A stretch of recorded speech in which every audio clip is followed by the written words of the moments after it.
कोई ऐसी चीज़ जो बहुत पसंद हो। शहर हो सकता है, कोई जगह हो सकती है, कोई राइटर हो सकता है, कोई सिंगर हो सकता है।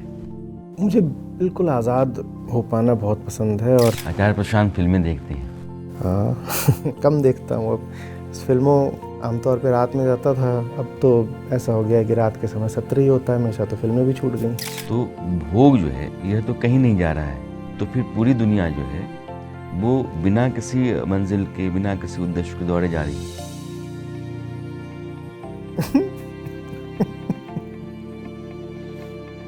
यही आनंद देखना, साधो ये जग बौराना।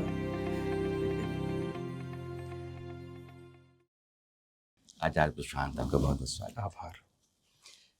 एक व्यक्ति आईआईटी क्वालिफाई कर जाए, कैट क्वालिफाई कर जाए, सिविल सर्विस क्वालिफाई कर जाए, इसमें लोग अपने जीवन को सार्थक मानते हैं, सफल मान लेते हैं। और आप वो सारे रास्ते छोड़ छोड़ करके सफलता के बाद भी कोई नई राह ढूंढते रहे और आचार्य प्रशांत हो गए। ये रास्ता कैसे चलता रहा, क्यों चलता रहा? देखिए, शिक्षा लेना, चाहे वो आईआईटी से हो या आईआईएम से हो, या कोई नौकरी लेना, चाहे वो यूपीएससी से हो या कहीं और से, किसी मल्टीनेशनल में, ये सब जरिए होते हैं ना।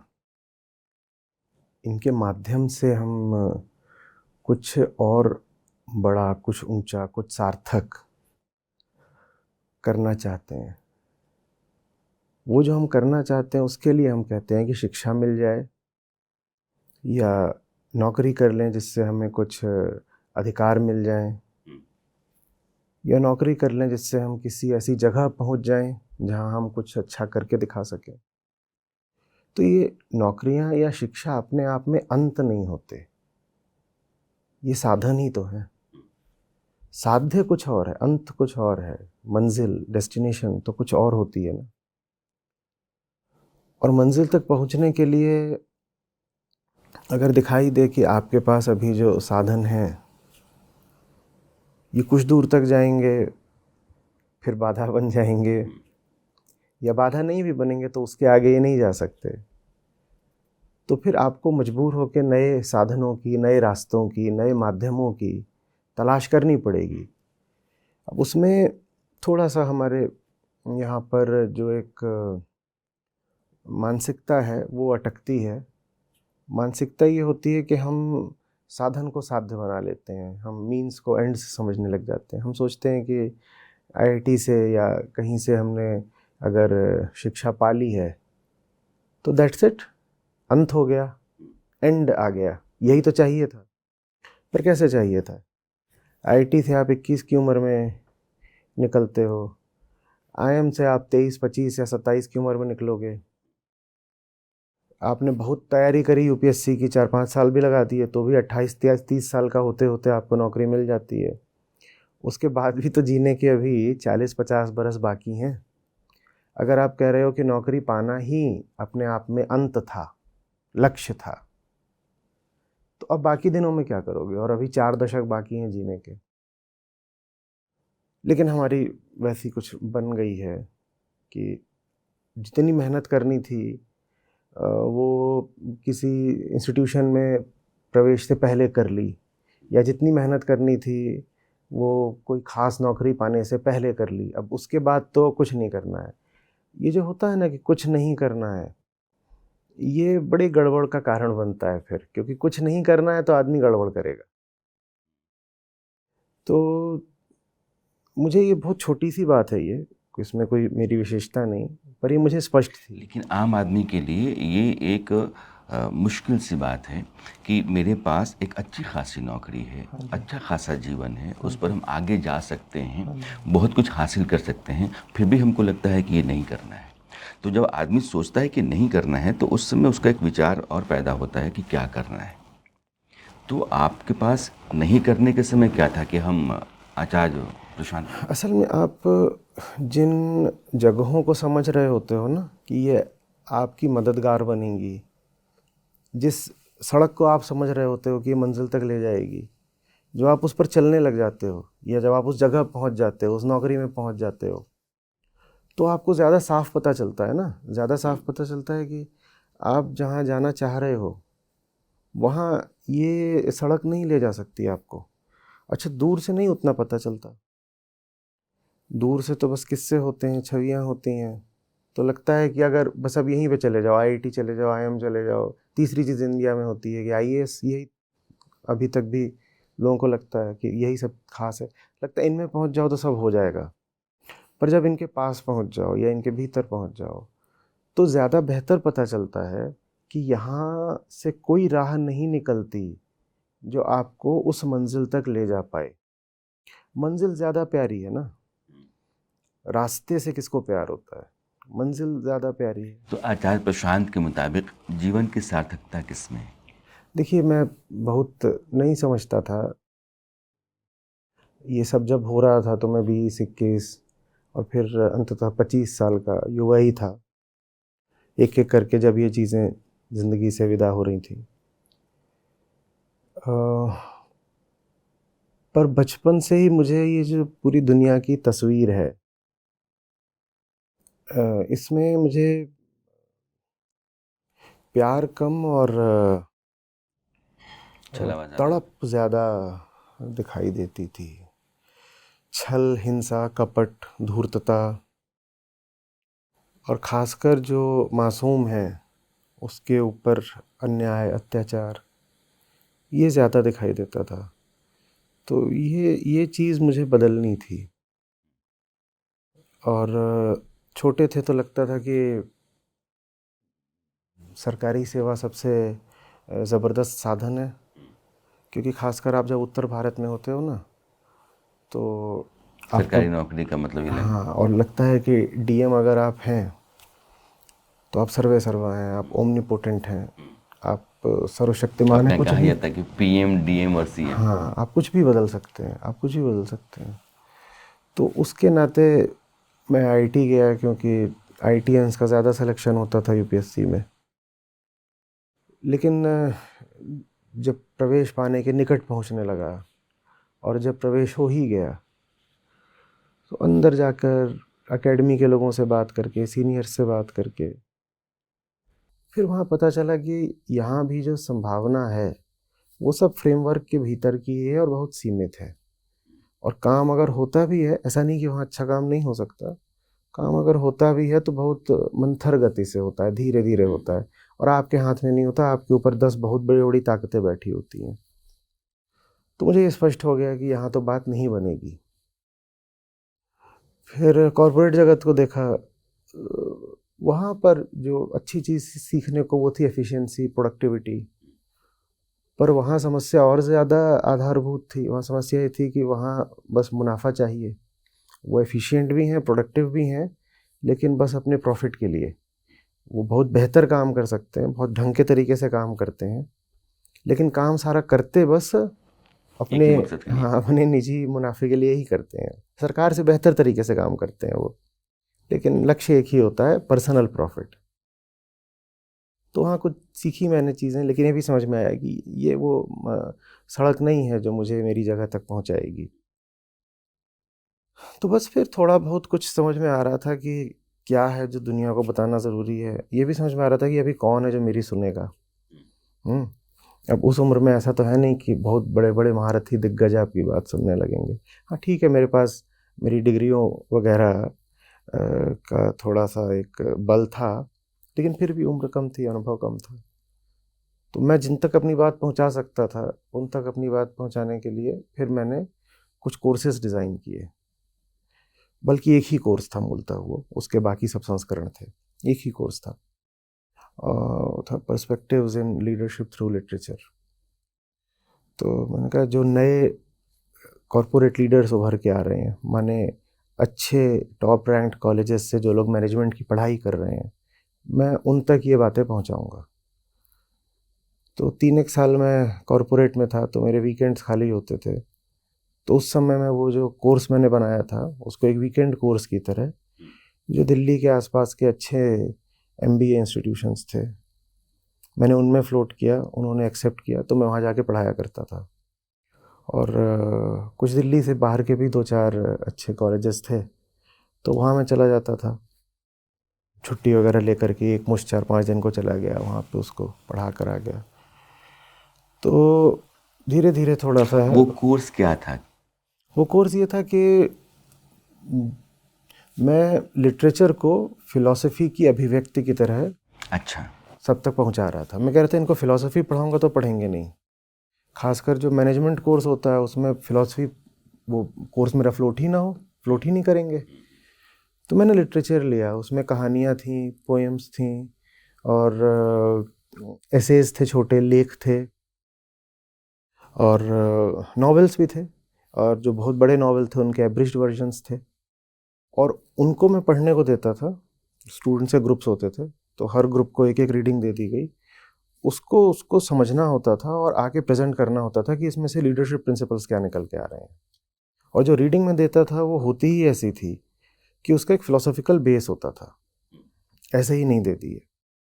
तो मैं उसके माध्यम से उनको बताना चाहता था कि ज़िंदगी में कुछ ऊंची चीज़ भी होती है, खासकर जब आप मैनेजर की जगह लीडर होना चाहते हो, तो आप सिर्फ जो व्यवस्था चल रही है उसको ही सुचारू रूप से चलाने पर बस अपने आप को केंद्रित नहीं कर सकते हो। मैनेजर बनोगे, मैनेजर बनने का तो ये मतलब हुआ कि जहाँ गए उन्होंने एक सिस्टम दे दिया और उस सिस्टम का लक्ष्य भी बता दिया, बोले सिस्टम हमारा चल रहा है कंपनी में और इसका लक्ष्य है प्रोडक्टिविटी एंड प्रॉफिट, तुम इसको और चलाओ और बेहतर बनाओ। मैं उनको लीडर बनाना चाहता था। उनका लीडर का मतलब होता है जो एग्जिस्टिंग सिस्टम है इससे आगे क्या सिस्टम बनाना। आगे का बस ये नहीं कि it serves the same goals in a more efficient way, a leader has to redefine the goal itself. तो मैं उनको जीने का एक दूसरा केंद्र देना चाहता था, और वो केंद्र मुझे मैनेजमेंट के सिलेबस की सीमाओं के भीतर देना था, पर वो मेरे लिए अच्छी प्रयोगशाला बना। मैंने कहा चलो एक सीमा मुझे मिल गई है कि जो पढ़ाना है वो ऐसा पढ़ाना है कि कॉरपोरेट में काम आएगा, लेकिन फिर भी मैं उस सीमा के भीतर कुछ अच्छा कर सकता हूँ और अच्छा प्रयोग कर सकता हूँ। तो ये मैं करता रहा जितने दिनों तक मेरी कॉरपोरेट जॉब चलती रही, और वीकेंड्स वाला अपना काम चलता रहा। उससे मुझे स्पष्टता आती रही, जो रीडिंग्स थी उनमें मैं एडिशन डिलीशन मॉडिफिकेशन सब अपना करता रहा। और फिर एक बिंदु आया जब मैंने कहा कि अब मैं ये करना ही चाहता हूँ, मैं अब इसको हफ्ते में 2 ही दिन नहीं कर सकता, मुझे ये लगातार करना है। तो फिर मैंने उस सब कॉरपोरेट जगत को अलविदा कर दिया। ये एक साहस की बात है और संकल्प की बात है, और भीतर इस विश्वास की, नौकरी छोड़ रहा हूँ, इसके बाद आगे मेरे पास आमदनी का जरिया क्या होगा नहीं जानता हूँ, जो अपनाने जा रहा हूँ वो मेरा ठीक है, उस पर मेरा भरोसा है, चल जाएगा। फिर भी आगे क्या होगा ये नहीं जानता, ये भविष्य कोई नहीं जानता है। तनिक भी अंदेशा रहा, डर रहा कि कहाँ हम जा रहे हैं, क्यों जा रहे हैं? देखिए जो ये तो पक्का था कि जाना तो सही ही दिशा में है, जितना भी मुझे अभी सही लग रहा है।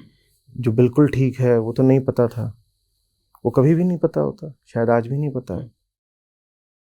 पर यही था कि जाना इसी दिशा में, उस दिशा में जाने के लिए जो भी शर्तें होंगी उनको मानना पड़ेगा। तो शर्त अगर ये है कि अपने खर्चे कम रखो तो खर्चे कम रखेंगे। भाई आप IIM अहमदाबाद से निकले हो, 3 साल का आपका कॉर्पोरेट अनुभव हो गया, तीनों कंपनियां बहुत अच्छी थी जिनमें आपने काम करा, और मैं जल्दी जल्दी बदल रहा था, मुझे जल्दी जल्दी सब वहाँ देख सीख लेना था। तो 3 साल में मैंने 3 अलग अलग क्षेत्रों का अनुभव ले लिया। तो सैलरी वगैरह उसी हिसाब से अच्छी वगैरह काफ़ी हो गई थी। जो मेरे ऊपर एजुकेशन लोन वगैरह था उतने दिन में मैंने सब चुकता कर दिया था। अब ये पता था छोड़ रहे हो, अब कोई, जैसा आपने कहा कि कोई अब इसमें आमदनी कोई निश्चित तो है नहीं, तो ये था खर्चे कम कर दो। मैंने बिल्कुल अपने आप को वहाँ तक सीमित कर दिया कि इतना तो आ ही जाएगा, इतना तो कर ही लूँगा, और इससे ज़्यादा मुझे अपनी खर्च बढ़ाना ही नहीं है। खर्च बढ़ाओ उसी में दुख होता है, और मुझे ऐसा अपने आसपास कोई तंत्र नहीं खड़ा करना है जिसकी कॉस्ट होती हो, जो प्रतिमाह मुझसे पैसों की मांग करे। तो मैंने इस तरह से गाड़ी बढ़ा ली। अभी आपने एक बात कही, व्यक्ति, व्यवस्था, लीडर। व्यक्ति के लिए व्यवस्था होती है, व्यवस्था व्यक्ति से ही बनती है, उसका एक लीडर होता है। इनमें से महत्वपूर्ण क्या है? व्यक्ति है, व्यवस्था है या लीडर है? सबसे महत्वपूर्ण हमेशा व्यक्ति ही होता है, हमेशा। अच्छे लीडर का भी काम यही होता है कि वो व्यक्ति को जागृत करके स्वयं में हट जाए। अंततः तो व्यक्ति को ही मुक्त करके उसे उसका जीवन जीने के लिए स्वतंत्र छोड़ना होता है। व्यक्ति को न व्यवस्था चाहिए न लीडर चाहिए। लेकिन अगर व्यक्ति सोया पड़ा है या बंधन में है तो उसे किसी नेता की या पथ प्रदर्शक की या कह दीजिए कि शिक्षक या गुरु की ज़रूरत होती है। वो अल्पकालिक होना चाहिए मामला, बहुत टेम्परेरी। ठीक वैसे जैसे डॉक्टर को आपकी ज़िंदगी में टेम्परेरी होना चाहिए, आए आपको ठीक करे चला जाए। तो लीडर का काम भी यही है कि आके आपको लीडर की ही आवश्यकता या अनिवार्यता से मुक्त कर दे। व्यवस्था भी इसीलिए है ताकि हमें ठीक कर दे। व्यवस्था एक अनुशासन की तरह होती है। अनुशासन तभी तक चाहिए जब तक भीतर से आत्म अनुशासित ना हो जाए हम। तो एक समय पर व्यवस्था को भी विदा हो जाना चाहिए, लीडर को भी, व्यवस्था को भी। बचना सिर्फ व्यक्ति ही चाहिए।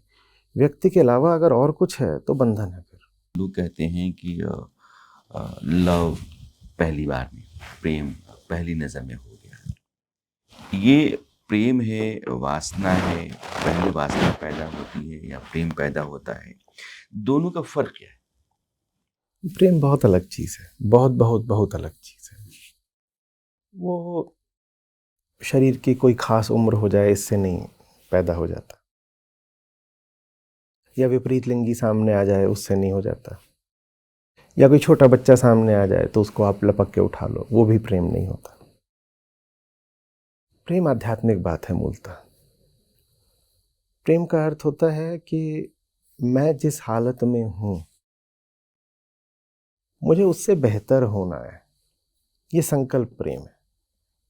जो उच्चतम है उसकी तरफ खिंचाव को प्रेम कहते हैं। जो भी उच्चतम है, जो उच्चतम है उसकी तरफ खिंचाव को प्रेम कहते हैं। और दूसरी तरफ ये जो प्राकृतिक शरीर है ये उच्चतम की ओर नहीं खींचता, ये खींचता है उसकी ओर जो प्रकृति के चक्र को बढ़ाए रखेगा। वो बस कामना है, वो प्रकृति है, वो प्रेम नहीं। लेकिन यह चक्र ना रहे तो संसार ना रहे। तो अगर हमारी जितनी परिभाषाएं, व्याख्याएं हैं, वो तभी हैं जब यह चक्र चल रहा है। जब आप स्थूल शरीर आनंद की अनुभूति करता है, फिर एक दूसरी संतति पैदा होती है और ये परंपरा चलती रहती है। तो यह चक्र तो सही है। इस चक्र के बने रहने में हमारा क्या हित है? हम इस चक्र को बनाने के लिए थोड़ी पैदा हुए हैं, या बचाने के लिए या बढ़ाने के लिए। नहीं, लेकिन ये ना रहे तो फिर हमारे किसी भी सिद्धांत का क्या मतलब? कोई रहे ना सिद्धांत। मुक्ति में किसी सिद्धांत के लिए कोई जगह वैसे भी नहीं होती।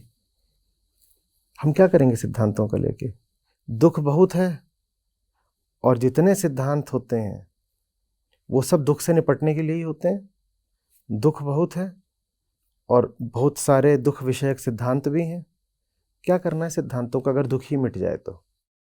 ये एक तरह का पलायनवाद नहीं है कि ये सब क्या है, सब बेकार है, ये दुनिया बेकार है, ये जीवन का चक्र बेकार है, ये सोचना क्यों? मैं इस कुर्सी पे बैठा हूँ, इसमें मुझे कीड़े काट रहे हो, मैं इसमें से उठ के खड़ा हो जाऊं तो शुभ है ऐसा पलायनवाद? कोई जाके गिर गया कीचड़ में और वहां वो लथपथ हो रहा है कीचड़ में ही, और वो वहां से उठना चाहे, निकलना चाहे, मुक्त होना चाहे, कोई उसको कहे ये पलायनवाद है तो अच्छा है। पलायनवाद है तो हमें जाने दो भाई, हमें कीचड़ में नहीं लेटना। जीवन की व्यर्थता पर मैं आता हूँ। एक आदमी जो गृहस्थ है वो दिन भर परिश्रम करता है, अपना परिवार चलाता है, कुछ अर्जित करता है। डॉक्टर अपना पेशा है उसका, सैनिक का है, इंजीनियर का है, सब कुछ करते हैं और उनकी अपनी थोड़ी बहुत उपलब्धियां हैं। लेकिन ये जो प्रवचन है, इस तरह की व्याख्याएं हैं जो आपके जरिए होती हैं, ये कोई उपलब्धि है? फिर ये क्या है? इसमें तो आपको भौतिक तौर पर कुछ मिला नहीं है। भौतिक तौर पर चाहिए क्यों? आप भौतिक तौर पर बहुत कुछ पा भी लोगे तो वो चीज़ आपको एक सीमा तक ले आती है, उसके आगे तो ले नहीं जाती ना। तो फिर उपलब्धि क्या है? उपलब्धि यही है कि वही ना रहे जो उपलब्धियों के लिए जीवन भर तड़पेगा, तड़पते तड़पते मर जाएगा। तो ये निज के लिए है या समाज के लिए? निज से ही समाज बनता है ना, निज के लिए है। निज को मिल गया तो समाज को मिल जाएगा। गृहस्थ जो है, गृहस्थ बना होगा 25-30 साल में, गृहस्थ से पहले भी वो इंसान था, जब गृहस्थ है तब भी इंसान है। एक दिन गृहस्थी उसकी सिमट जानी है, उसके बाद भी वो इंसान रहेगा। इंसान तो है ही ना। इंसान पैदा किस वास्ते हुआ है? वो है जीवन की सार्थकता। हम गृहस्थी जमाने को थोड़ी पैदा हुए हैं। ज्ञानियों ने कहा है कि पुल है जीवन, पुल पे घर नहीं बनाया करते। पुल पे गृहस्थी जमा के क्या करोगे? तुम्हें उस पार जाना है, पुल पे अटक थोड़ी जाना है। तो जो गृहस्थ है उसको भी आपके मुताबिक जीवन का सार समझना चाहिए कि जीवन क्या है। और क्या। तो मेरा प्रश्न फिर वही है कि अगर आचार्य प्रशांत अपने लिए ही मुक्ति ढूंढते हैं और उनका निज जो है वही अपने की मुक्ति का रास्ता तैयार करता है, किसी दूसरे तक नहीं जाता है, तो आचार्य प्रशांत की इस दुनिया में अपनी उपलब्धि क्या है या उनका योगदान क्या है? आचार्य प्रशांत की कोई निजी मुक्ति नहीं हो सकती जब तक जितने हैं उनकी नहीं हो जाती। मैं कहाँ से मुक्त हो जाऊंगा? मेरे सामने इंसान छोड़िए, मेरे सामने किसी जानवर को ही बहुत तकलीफ दी जा रही हो और मुझे कोई अंतर ही ना पड़ता हो, तो मैं मुक्त नहीं हुआ, मैं जड़ हो गया हूँ, मैं पत्थर हो गया हूँ। तो मेरी मुक्ति इसी में है कि मैं आपके सबके साथ लग के जो भी थोड़ा बहुत मेरे पास है मैं उसको बांटता चलूँ। अभी 2-3 दिन पहले से मेरे गले से खून आ रहा है काफ़ी। मुझे डॉक्टर ने बोला हुआ है कि मत बोलो, एकदम मना करा है। मेरी मुक्ति इसमें नहीं है, मैं बिस्तर पे पड़ा रहा हूँ। डॉक्टर को कुछ नहीं समझ में आती बात। उसने बोल दिया कि आपको बोलना मना है। पता नहीं क्या हुआ है, यहाँ थ्रोट से, इधर से, यहाँ से ब्लीडिंग हो रही है, इसीलिए इतना ज़्यादा रख के बैठा हूँ। लेकिन मेरी मुक्ति इसमें है ही नहीं कि बिस्तर में पड़ा रहूँ। मेरी मुक्ति आपसे बात करने में। हमारी बात पहले शायद आधे घंटे को होनी थी, हम लंबी करेंगे। ये है मेरी मुक्ति। अगर मेरे पास है तो सब तक पहुँचेगी। निज में और समाज में भेद नहीं है। जिसको पाया है उससे बटे ना, ये संभव नहीं है। उसका स्वभाव है बटना। ये पाने बंटने पर मैं आता हूँ। हमारे यहाँ एक दान की परंपरा रही, परोपकार की परंपरा ही है। आज के दौर में आदमी खुद के पास ही सब रखना चाहता है, तो दान और परोपकार जैसी बातों का अनादर है या फिर वो नहीं ही है। ये कैसा समाज हम तैयार कर रहे हैं? देखिए, परोपकार तो कुछ होता ही नहीं है। परोपकार से ऐसा लगता है उसका उपकार हो गया, मुझे क्या मिला। दान से भी ऐसे ही लगता है कि मेरे पास कुछ था, मैंने दे दिया। तो ये जो शब्द है ना, ये थोड़ी भ्रांति पैदा कर देते हैं। दान नहीं होता, त्याग होता है। त्याग। तुम जो रख के बैठे थे वो तुम्हारे लिए घातक होता। तुमने उसको ऐसी जगह दे दिया जहां उसका बेहतर उपयोग होगा। तुम नहीं दोगे तो वैसे ही होगा कि जैसे कोई आदमी अधिक वजन लेके बैठा है, वजन ज्यादा है, त्याग दो बेटा, नहीं तुम्हारे लिए गड़बड़ है। इसी तरीके से परोपकार नहीं होता। आप जो कुछ कर रहे हो अपने लिए कर रहे हो, क्योंकि जो मूल इकाई है अस्तित्व की वो तो व्यक्ति ही है। आप उसको दे रहे हो, उसको बाद में मिलेगा। पहले आपके लिए देना जरूरी था, आपके लिए ज़्यादा ज़रूरी था देना, कि आप दो, आप दो। ये हम नहीं समझते। तो इनकी जो परिभाषाएं बन गई हैं, कॉन्सेप्ट बन गए हैं, वो ये है कि doing favour to the other. वो हम कहते हैं मैं क्यों उसका भला करूं? उसका नहीं भला करो, अपना भला करो। दो ताकि तुम्हारा भला हो सके। और इसमें कुछ ये नहीं कि दोगे तो पुण्य मिलेगा, वो वाली बात नहीं कर रहा हूँ। दोगे तो स्वर्ग मिलेगा, वो बात भी नहीं कर रहा हूँ। मैं कह रहा हूँ तुम ऐसी चीज़ पकड़ कर बैठे हो जो तुम्हारे काम की नहीं है, या तुम्हारे पास है भी तो उसका मूल्य बहुत थोड़ा है। आप 4 रोटी खा चुके हो, आप 5वीं खाओगे तो वो किस काम आएगी? चर्बी बढ़ाने काम आएगी। वो बैठा उसने एक भी नहीं खाई है, जो आप उसको दे देते हो 1 रोटी, आप भी बच गए। 5वीं खाते तो आपके लिए गड़बड़ होता, और उसको मिल भी गया, तो आपने अपने हित के लिए उसको दिया है, कोई परोपकार नहीं किया है। जब तक हम ये समझेंगे नहीं कि जो संसाधन जहाँ होना चाहिए उसे वहाँ पहुँचाना ज़रूरी है, तब तक हम सारे संसाधनों को खुद ही भोगने की इच्छा में लगे रहेंगे, सब कुछ मेरे ही पास फिर हो। तो इस देश में क्रांति होनी चाहिए, क्योंकि कुछ लोग ऐसे हैं जो सतत अपनी संपत्ति बढ़ाए जा रहे हैं। वो उनकी ज़रूरत से बहुत अधिक है, कई पुश्तों की ज़रूरतों से बहुत अधिक है। और कुछ लोग हैं जिनके पास बिल्कुल नहीं है। जिनके पास बिल्कुल नहीं है वो तो कष्ट में है ही, जिन्होंने इतनी बढ़ा ली वो घोर कष्ट में होंगे, बहुत कष्ट में होंगे। अपने लिए भी वो कष्ट जोड़ कर बैठे हैं और जो उनसे संबंधित लोग हैं उनके लिए भी कष्ट ही पैदा कर रहे हैं। जहाँ पर अभी लोगों के पास स्कूल में पढ़ाने के पैसे ना हो बच्चों को, अभी भी भारत में मेल न्यूट्रिशन इतना ज़्यादा है, खाने के नहीं पैसे हैं, वहाँ पर कोई आदमी अरबों की संपदा रख के बैठा है, बहुत भयानक कष्ट से गुजर रहा होगा वो हमें नहीं पता लगता, हमें लगता है पैसा बहुत हो जाता है तो आदमी सुखी हो जाता होगा, ऐसा है नहीं। लेकिन ये व्यवस्था ऐसे चलती रहती है तो जिनके पास नहीं है उनका कष्ट तो अनवरत चलता रहेगा। जिनके पास नहीं है वो उन्हीं को अपना आदर्श मानते हैं, जिनके पास है तो क्रांति कभी होगी नहीं। जिनके पास नहीं है वो वही बनना चाहते हैं जिनके पास है। आप उससे पूछिए तू इतना भूखा है तुझे क्या बनना है, तो बोलेगा बड़ा वाला सेठ बनना है। अब क्रांति कैसे होगी? वो क्रांति उस दिन होगी जिस दिन जिसके पास नहीं है वो सेठ के नाम पे थूकना शुरू कर दे। वो सेठ को भी आदर्श मानता है, वो कहता है मैं अभी गरीब हूँ, एक दिन मैं भी कमाऊंगा, मैं भी सेठ बन जाऊंगा। स्थितियाँ मैं महिलाओं को लेकर के आता हूँ। हमारे यहाँ पूजने के लिए महिलाएं हैं। वो विद्या चाहिए तो माता सरस्वती हैं, धन चाहिए माता लक्ष्मी हैं, शक्ति चाहिए दुर्गा हैं। लेकिन आज भी भारतीय समाज में महिलाओं को समान अधिकार देने और सुरक्षित जीवन देने की एक अजीब लड़ाई चल रही है। महिलाओं को लेकर के भारतीय समाज को आप कैसे देखते हैं? बहुत भिन्न नहीं है शेष विश्व से। बहुत मामलों में हम शेष विश्व से बहुत पिछड़े हुए हैं महिलाओं के स्तर के मुद्दे पर, कुछ मामलों में हम शेष विश्व से थोड़ा आगे भी हैं। भारत में महिलाओं को समानता हमने संविधान के साथ ही दे दी थी। यूरोपियन देशों में भी जाएंगे तो उन्हें बहुत ऐसे हैं जहाँ पर गाड़ी चलाने का अधिकार, वोट देने का अधिकार, गर्भपात का अधिकार, ये सब बहुत बाद में मिला है। तो भारत में निस्संदेह महिलाओं की दुर्दशा है, कोई शक नहीं। सबसे बड़ी जो उसमें बात हो तो भ्रूण हत्या की है।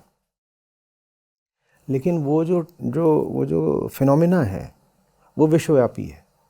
पूरी दुनिया में ही महिलाओं को, जहाँ महिलाओं को समान अधिकार हमें लगता है भी, वहाँ उनको ऑब्जेक्टिफिकेशन बहुत ज़्यादा। आप अमेरिका को देखिए तो वहाँ उनको वस्तु ही तो बना रखा है भोग की, भले ही उनको अधिकार वगैरह सब कुछ है।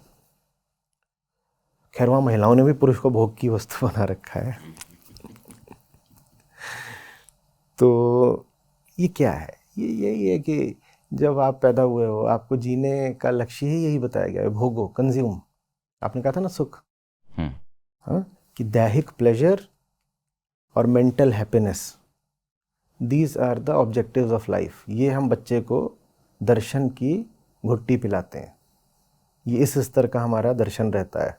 ऐसी हम उसको परवरिश और शिक्षा देते हैं घर में और स्कूल में कि जीवन का उच्चतम लक्ष्य क्या है? दैहिक और मानसिक सुख। इस वाले को प्लेजर बोल लीजिए, इस वाले को हैप्पीनेस बोल लीजिए। So happiness is the purpose of life. और हैप्पीनेस कहाँ से मिलेगी भाई? खुशी खुशी कहाँ से आएगी? बोल रहे हैं वो कंजम्पशन से आएगी। भोगो भोगो भोगो, जो कुछ भी भोगने को मिल सकता है भोगो, कंज्यूम करो। तो अब महिला का शरीर है, वो उपलब्ध है अगर कंज्यूम करने को तो करो। उसे खरीदा जा सकता है तो खरीद लो, दबाया जा सकता है दबा लो, उस पर बल प्रयोग से उसको कंज्यूम करना तो बल प्रयोग से कर लो। और महिलाओं का जहाँ पर बस चलता है वो भी अपने स्तर पे कंजम्पशन खूब करती हैं। ज़रूरी नहीं है कि पुरुष की देह का करें। वो अन्य महिलाओं को दबा देंगी, वो गुड्स एंड कमोडिटीज़ का कंजम्पशन करेंगी, शॉपिंग करेंगी, या जो भी जो जिस जगह अपने स्तर पर है। हर आदमी को घुट्टी तो यही पिलाई गई है ना, स्त्री पुरुष सबको, क्या? कंज्यूम। जिसके पास भोगने को जितना ज़्यादा है वो उतना खुश है। तो पैदा काहे को हुए हो कि आखिरी सांस तक भोगते रहना। तो पुरुष लगा हुआ है महिला के शरीर को भोगने में, महिला भी लगी हुई है भोगने में। हाँ, पुरुष का हाथ बलवान है तो महिला को बुरी तरह से दबाए हुए है। तो भोग जो है यह तो कहीं नहीं जा रहा है, तो फिर पूरी दुनिया जो है वो बिना किसी मंजिल के, बिना किसी उद्देश्य के दौड़े जा रही है।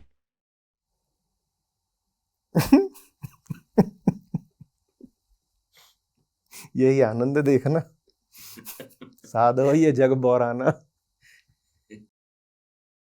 आचार्य प्रशांत फिल्में देखते हैं? हाँ कम देखता हूँ अब। फिल्मों आमतौर पे रात में जाता था, अब तो ऐसा हो गया है कि रात के समय सत्र ही होता है हमेशा, तो फिल्में भी छूट गई। गाने सुन लेते हैं, सुना भी देते हैं। पसंदीदा गीतकार? हाँ, शैलेंद्र। सुना भी देते हैं आप, हालांकि आवाज़ आज आपका साथ नहीं दे रही है। खाने में क्या पसंद है? मौका ही नहीं मिलता सोच पाने का। असल में ये मैंने थोड़ा सा गड़बड़ कर दी है। खाना क्या होना चाहिए, ये सब चीज़ें देख पाने का मैंने अपने आप को वक्त दिया नहीं। पर अब मुझे बताया जा रहा है कि अब आप 25 साल के नहीं हैं, तो इन चीज़ों पे अब आप ध्यान देना शुरू करिए तो देंगे। नहीं तो खाने में क्या पसंद है, तंदूरी रोटी बहुत पसंद है, करारी बिल्कुल। कोई ऐसी चीज़ जो बहुत पसंद हो? चीज़ शहर हो में सकता है, कोई जगह हो सकती है, कोई राइटर हो सकता है, कोई सिंगर हो सकता है। मुझे बिल्कुल आज़ाद हो पाना बहुत पसंद है। और थोड़ी अजीब सी बात है कि बहुत सारी अनिवार्यताएं और बंधन मैंने अपने ऊपर डाल दिए हैं। खुद ही डाले हुए हैं। पूरा दिन मेरा बहुत तरह की व्यस्तताओं में बीतता है। मेरे भीतर कुछ है जो उन सब व्यस्तताओं को बंधन जैसा मानता है, तो इसलिए थोड़ी सी एक घुटन तो रहती है। ईमानदारी की बात है, ये करो वो करो, यहाँ फंसाऊँ वहाँ फंसाऊँ, पर वो सब मैंने स्वयं ही आमंत्रित करा है, तो मैं उससे इनकार नहीं कर सकता। फिर मुझे रात में जब कभी बाहर जाने को मिलता है, सड़कें खाली रहती हैं। इधर रहने का लाभ ये है कि इधर ट्रैफिक कम है, सड़कें मिल जाती हैं खाली, तो वो बड़ी मौज का जो क्षण आता है ना, वो चीज़ मुझे पसंद है। बिल्कुल उन्मुक्तता, शीशे गिरा दिए, हवा अंदर आ रही है, बाल उड़ रहे हैं। पहले बाइक पर करता था, अब इन लोगों ने बाइक पे वर्जित कर दिया, मेरी बाइक भी छीन ली। बोलते हैं आप बाइक पे नहीं चलोगे, तो अब गाड़ी में रहता है। आचार्य प्रशांत अपने जीवन की सार्थकता किसमें पाते हैं या ढूंढते हैं? नहीं है सोचने का ये वक्त अभी। तो यही देखता हूँ कि अब शाम का सत्र है, वो आगे बढ़े। कोई मेरे पास सचमुच दिल से, मेरे पास कोई आखिरी लक्ष्य जैसी कोई चीज़ नहीं है, क्योंकि वो इतनी बड़ी चीज़ है जो मैं करने की कोशिश कर रहा हूँ कि मैं उसमें क्या लक्ष्य बनाऊँ। जितना आगे बढ़ पाऊँ उतना ही पर्याप्त है। दूसरी बात, मैं जो करना चाह रहा हूँ, मैं कुछ अपने साथ तो करना चाह नहीं रहा, वो मैं आपके साथ करना चाह रहा हूँ।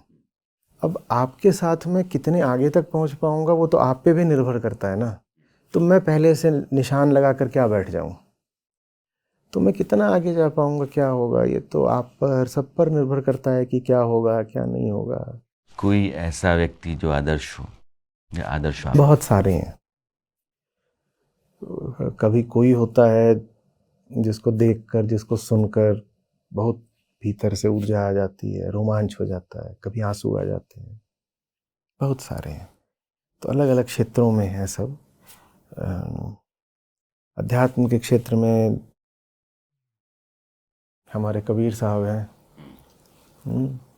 तो जब लगता है कि मन भारी हो रहा है तो उनको पढ़ लेता हूँ, गा लेता हूँ, सुन लेता हूँ। नहीं, निर्गुण ही पसंद है आप?